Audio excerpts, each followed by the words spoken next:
Quiero contarle, mi hermano, un pedacito de la historia negra, de la historia nuestra, caballero. Y dice así.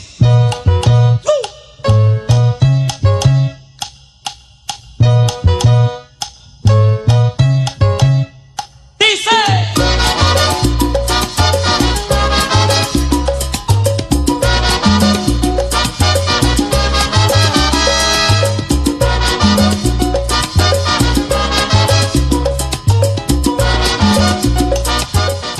Latina means that I'm part of a larger group of people that are of Mexico or Central and South America, including, obviously even Puerto Rico, right? And Dominican Republic or whatever.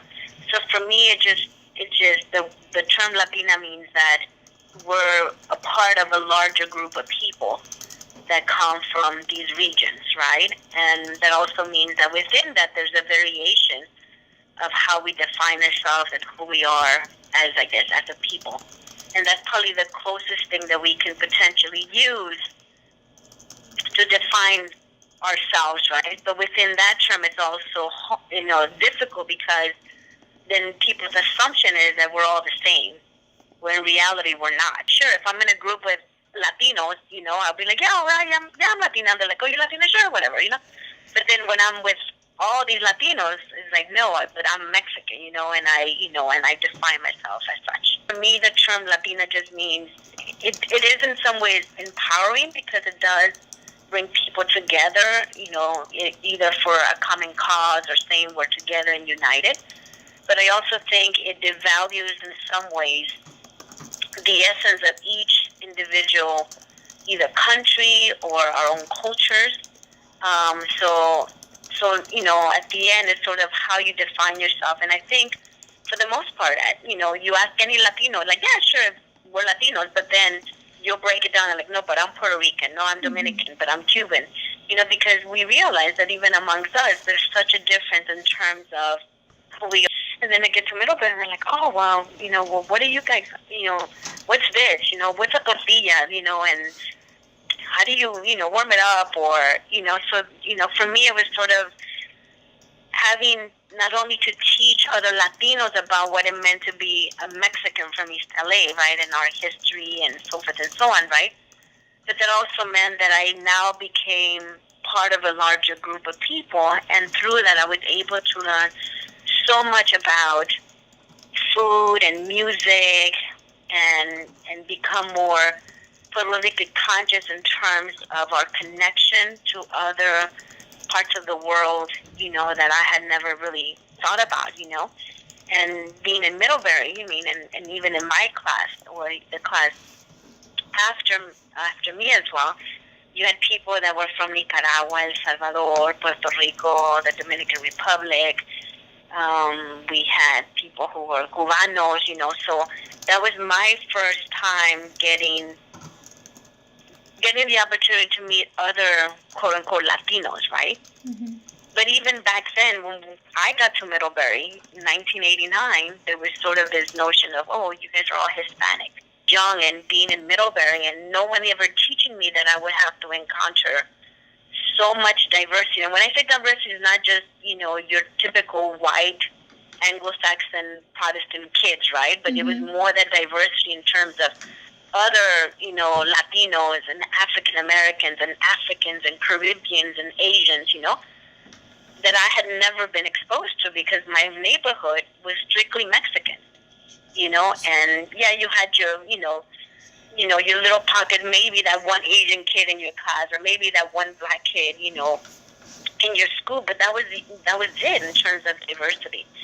And so going to Middlebury shaped me in terms of the world in many different settings, not only based on socioeconomic status or, gender identity or, sexual orientation, but also in terms of how others perceived me and who I was, and questioning potentially what my identity was, but at the same time making me even stronger and more conscious to love myself and to feel like I come from, a people that is, that I should be proud of, I guess, you know what I mean? And not that I wasn't proud before, but it just gave me the identity well, not even the yearning to find out more about who I was. Then you had Latinos who were like international students. So there was obviously a difference in terms of Latinos that were born or raised in America versus Latinos who were from Latin America. And you realize that there was such a difference in terms of, socioeconomic status, acculturation, sort of political conscience, and activism and advocacy sort of work on campus. So there was obviously differences in terms of who was getting involved in political activism on campus and who wasn't, right? Who was protesting and, and doing that work. I was one of a few students who actually sat outside of Old Chapel, because that's when we were fighting affirmative action. And, we had to sit out for I can't remember if it was 4 or 5 days. And we were even thinking, okay, maybe a hunger strike is next. Protesting the fact that, at that time it was sort of affirmative action, but more so it's more like we wanted, what we called it, the bicultural center, Okay. And so we were talking about having, African American Latino studies as majors.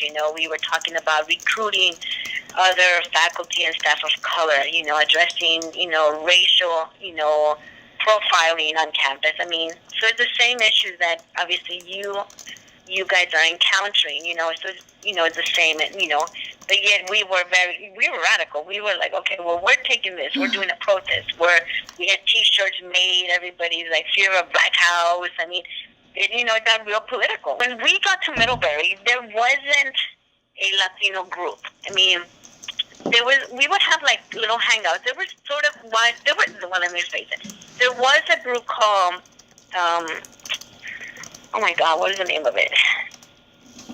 It started as Hispanic Alliance or something like that, but it used the term Hispanic, right?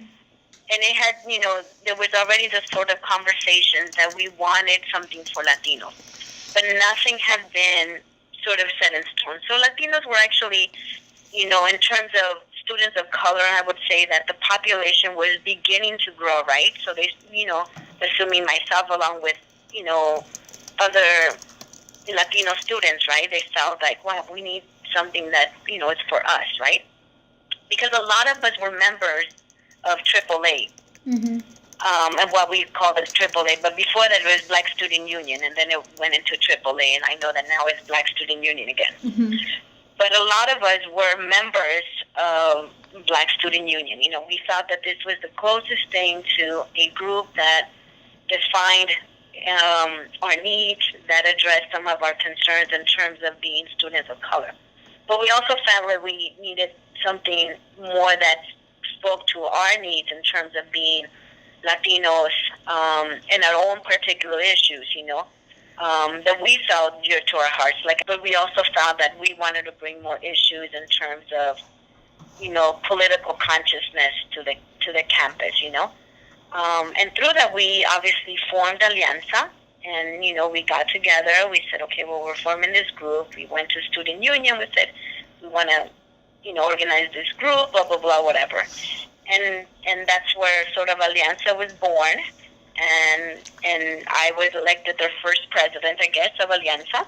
Alianza sort of still has that their mission, in terms of being sort of a political arm on campus, to address issues that are affecting, Latinos on campus, and through that, building strong,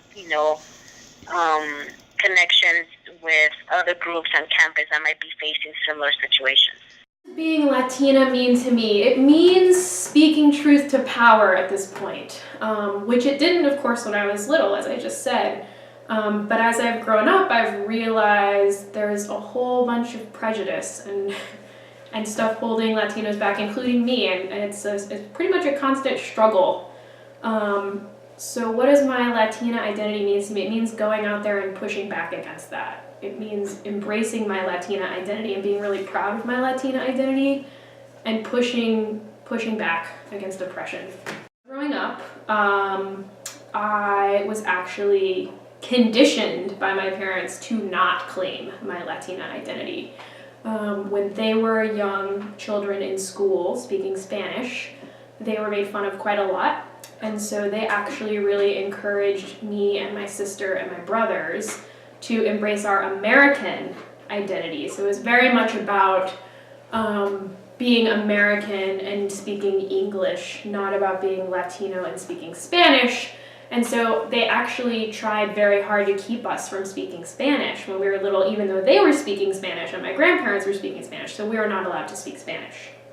And so how has my experience shaped my Latina identity is an interesting question, because it's almost forced me to reject it as a young person. But then, of course, as I got older and started taking Spanish classes and learning more about my heritage that I had not really been able to learn in interesting ways as a Latina kid, I got really into being Latina. And found it was really interesting, like, oh my gosh, I'm Latina! I make tamales at Christmas time and do all of these things that are very, very, very much Mexican American or Latino.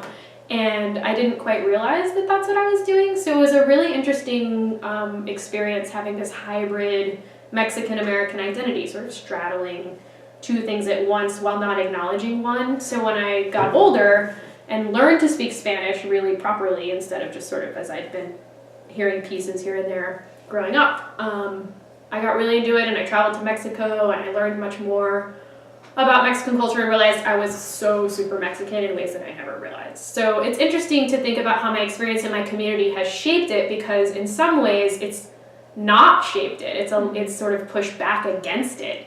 But then growing up and realizing that that was a really important part of who I was, even though it wasn't totally acknowledged, was also really fundamental for me as a student at Middlebury. I was still coming from, it was relatively new to be embracing my Latina identity. And I was still coming from that history of pushing it away. So it was an interesting moment. There were not a lot of Latino students. There were some. Alianza did exist, for example. There was a small community of Latino students. But as I struggled to do well here, I decided that the best thing for me to do was not segregate myself into a smaller community of Latinos, but rather just embrace what I had and do the best that I could to get the best education. So I don't want to say I put blinders on, but it was very focused. My tunnel vision, like degree, get degree, do what you can to get degree. So that was my sort of mantra. And I didn't really engage in a lot of identity politics when I was here. I just pushed through to get the coursework done. That said, I confronted my identity regularly in the classroom and found that my professors were not supporting me in ways that I think that they should have, now that I'm actually a professor myself. So for example, once when I was in school, in class during J-term, we were talking about affirmative action. I took a constitutional law history class with a guest professor who came from New York. And we were discussing affirmative action, and I had a comment, and someone said to me, well, you're only here because of affirmative action. And at the same time that I was sort of not engaging with my identity, I stood up in that classroom and basically schooled that person and explained that just because I'm a Latina doesn't mean that I'm not very qualified to be at Middlebury College. And so that was the kind of thing that I confronted pretty regularly in the classroom, with no support from professors.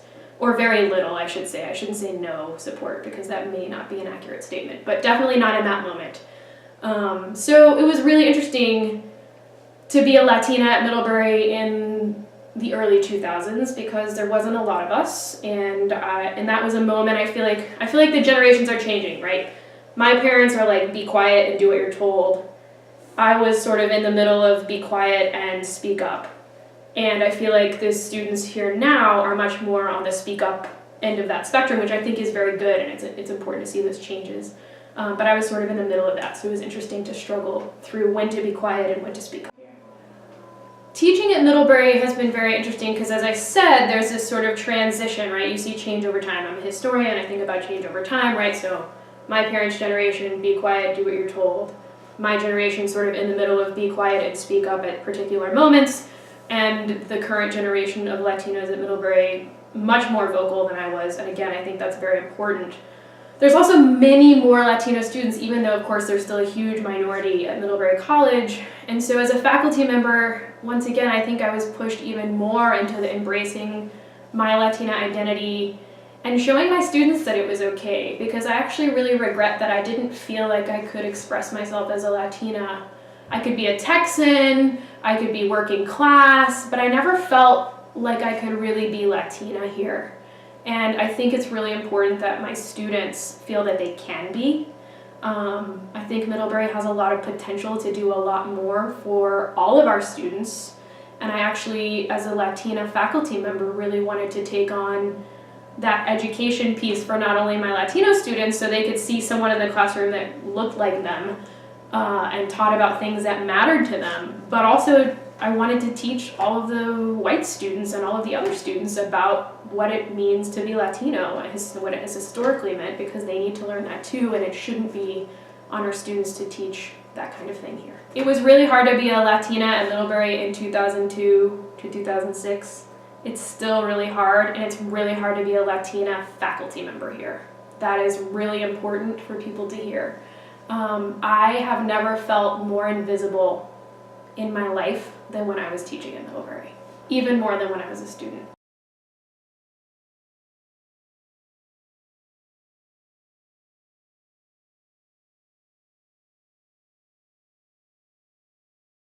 It means having a sense of joy and pride in who I am and where I come from, and what that means for me as an individual and the interactions that I have on a daily basis. All of these cultural factors that sort of shape your idea of how you relate to people, from music, food, to sports, to like I don't know. I guess it's a range of cultural elements that make you closer to people. It's a certain warmth. It's a certain like openness to I don't know. I feel like in general I just think of Latinos as a lot more open and warm. There's also like a connection over a struggle that a lot of either all Latin American countries have very different contexts, but I think there's a collective feeling that writers have written about of all the process of like decolonization and what it means for people to connect over struggles that are not exactly the same but like have a lot in common. So I think there's also a social consciousness element that connects Latinos, even though like very, very different in different countries. Latinx, to me, means being a fighter and being unapologetic, being brave, courageous, and proud of who you are, of where you come from, of all your struggle, not necessarily seeing the good with the bad, right? Being Latino means being first and foremost not white, and what it means outside of that is sort of paper thin. It does mean that I have this sudden sort of affection for anybody else who's from a Spanish-speaking country, because of, I don't know, maybe some background beliefs that, maybe their mom is like my mom, maybe they went through some shit I went through or something like that. I think there are two parts to this. There are little things about being Latina, and that's being at home and speaking Spanish with my parents, or greeting my family members and giving them a kiss on the cheek when they leave and when they come in through the door, or it's sitting at a dinner table with 11 people and eating a home cooked meal. But I think there's a larger or greater idea to being Latina, and I think family is very central to my Mexican culture, and I think that's the larger aspect of being Latina. I think since I've traveled to other parts of Latin America, I've learned that it's just a weird term that the U.S. has come up with to sort of group Latin Americans together. I also understand that it's weird because we're so different. Every single country is just so different. Our food is different. Words here and there are very different. Our accents are different. So it's useful, but then also not useful to have a term that groups all of us together and then also takes away a lot of our individuality.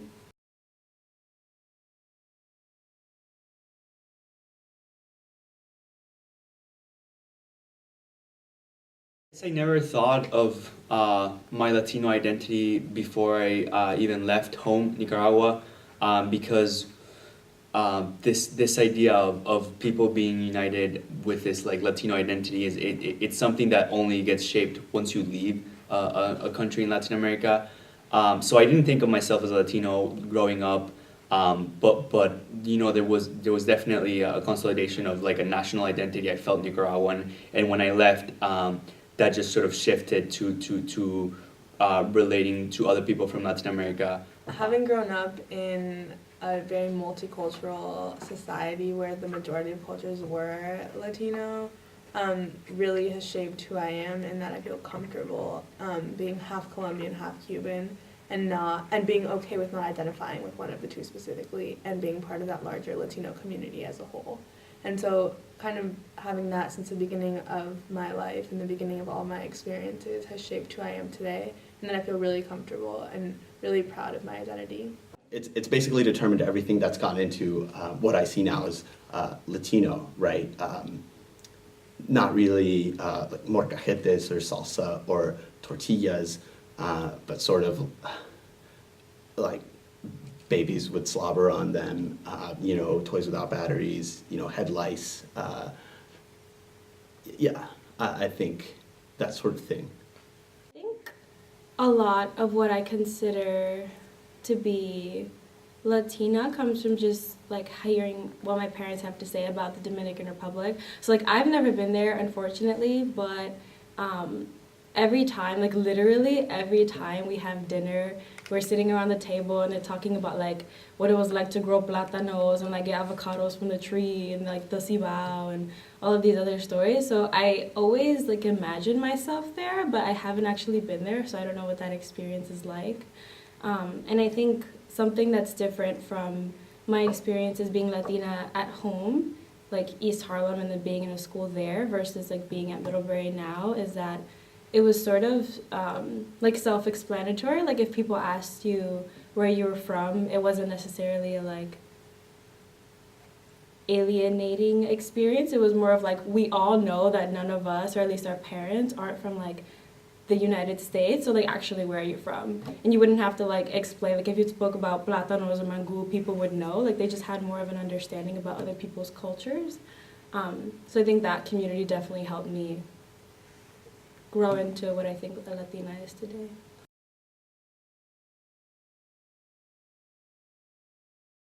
I've lost, I guess, my Latino identity through time, but it also just changes. It changes into something new, something. Yeah, I guess I wouldn't consider myself like a Latino living in the United States as other people who live in cities and stuff, because Middlebury is such a different context. But I guess I'm slowly transitioning there with the fact that maybe I'll live here the next year. That's different as being an international student, right? That's like a Latino in the United States. My identity as a Latino, no, I think it's changed in negative and positive ways, right? Like negative in that, you know, the more I learn about Mexican Americans and the stuff that they're going through, you know, the more bad news I hear. You know, you don't usually hear good things. I've learned some cool stuff, right? Met some like undocumented kids that go to Ivy League schools and inspirational people like that. But as far as it, I don't know. Yeah. I mean, I guess it's mostly negative, but I mean, there have been some positive things, you know, like sort of, I think I'm a lot more motivated as a Latino. I think that, you know, I think I've gotten better at channeling, you know, my enthusiasm as, you know, a relatively successful Latino. I do recognize now that like I'm definitely, even if like it's uncomfortable and I don't want to be, like I'm American, I was born here, but I'm also inherently Dominican, so I just have to grapple with those two things.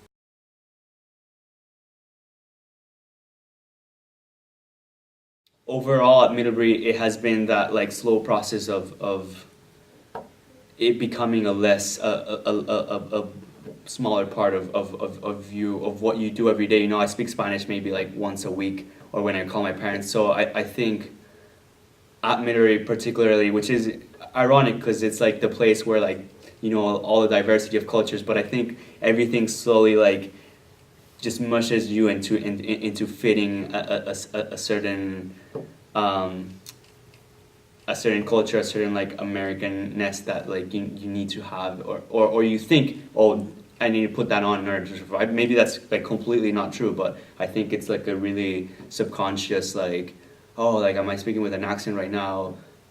Sort of all these like internal, very subtle processes, and so I think overall, yeah, maybe I've lost some of it. I don't know if you lose your identity. I think it just probably just changes. I think it's been more of me showing other people what it means to me through the way that I act or the way that I identify. So it's not necessarily about how the Middlebury community has impacted me, but how I have brought my past experiences and my identity to the way that I behave and the way that I act here. I think it's been really good. I think it's been really awesome. I think, I think I feel like an ambassador for my neighborhood, for my high school. And I think I can honestly say that the sort of stuff that I bring to discussions or that I bring to my papers really sort of tries to channel, you know, the sort of things that are happening to my community and to the people that I graduated with and what they're doing now. So yeah, being a Hispanic in Middlebury has been an honor. It's been, this Call of Duty, it's been good. It's been good. I don't necessarily identify as a Latina. I see it more as like my identity as a woman and my identity as a Mexican American. Because I feel like a lot of the times those are the two categories that my experiences fall into.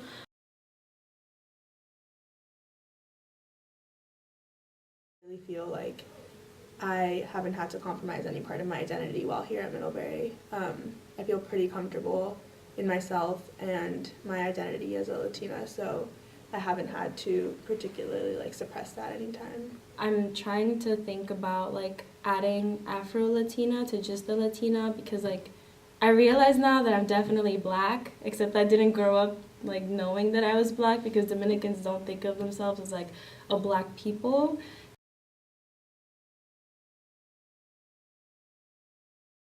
Now, like being on Middlebury or like on the campus, I think that I've definitely taken more pride in my identity, and I really associate myself with my Latina identity. I think that I can't separate who I am from myself and my interactions with people at Middlebury, so it's something that I bring with me from, one-on-one interactions with people to larger scale conversations in classrooms, etc. I feel like it impacts me in the classroom because in every class that I've taken here at Mid, I'm constantly aware of the fact that I'm either the only female or woman in the class, or that I'm a person of color in the class. Where my Latino-ness comes out, right? Like, where I sort of pay the price for not being from this country or like not looking like these people. But I'm glad that's a part of my life. That's what like sort of charges conversations that I have with my dad. Like, yeah, I'm gonna go get it. I'm like studying hard. I'm the student that you think I am.